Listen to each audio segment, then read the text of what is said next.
Hi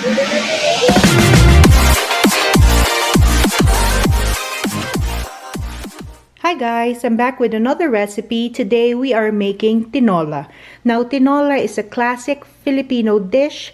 It's a soup and it consists of mainly chicken, sayote, and moringa leaves or malunggay leaves. But this time our choice of protein will be fish.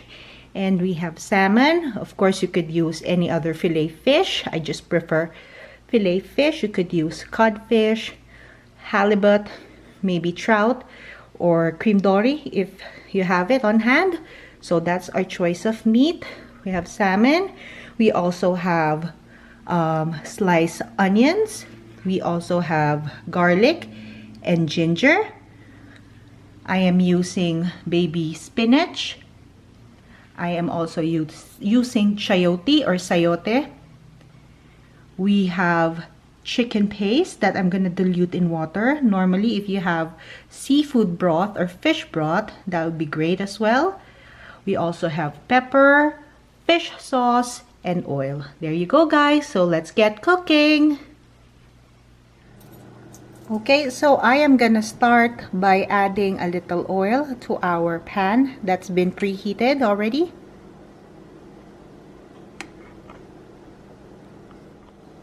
So we just added a little oil to our preheated pan. We are gonna start by adding our sliced ginger. We'll cook it for about 3 minutes.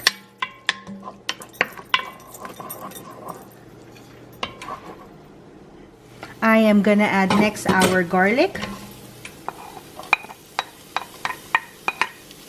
So this fish tinola is just the same as your regular chicken tinola. The only difference is just instead of chicken, I added salmon or any fish fillet that you have. I just added more ginger so as to remove the fish smell and the fish taste or yung lansa. But other than that, just your regular tinola. So I'm just gonna wait for about a minute or two and then I can add in our onion. Okay, so we are now ready to add in our onion.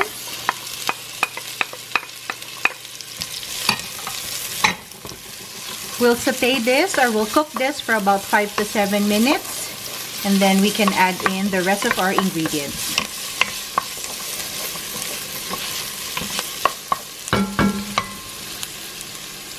Okay, so 3 minutes into cooking our onions, I am just gonna add about a tablespoon or 2 of our fish sauce. Now, you can find fish sauce in your local Asian store or the Asian section of your favorite grocery store. But if you can't find it, you can just use salt. Okay, so I am also gonna add in about a tablespoon of chicken paste.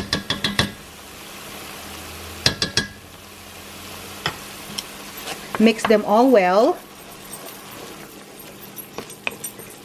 We'll wait a couple more minutes and then we are ready to add in our other ingredients.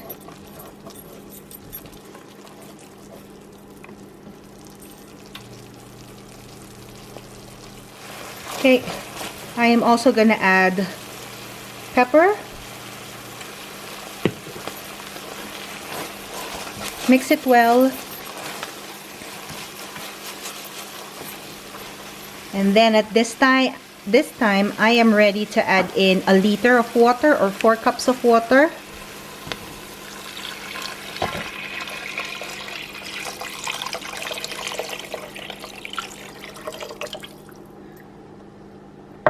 Okay, let this boil, cover, and then we can add in our chayote.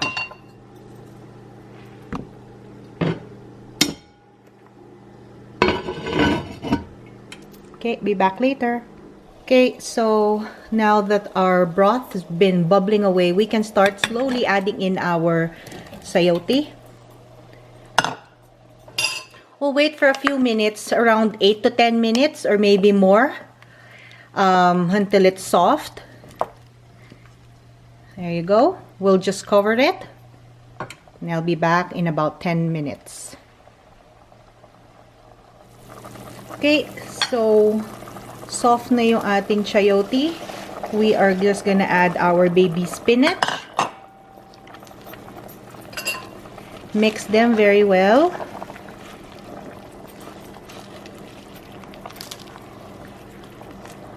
This is perfect nowadays because it's snowing right now.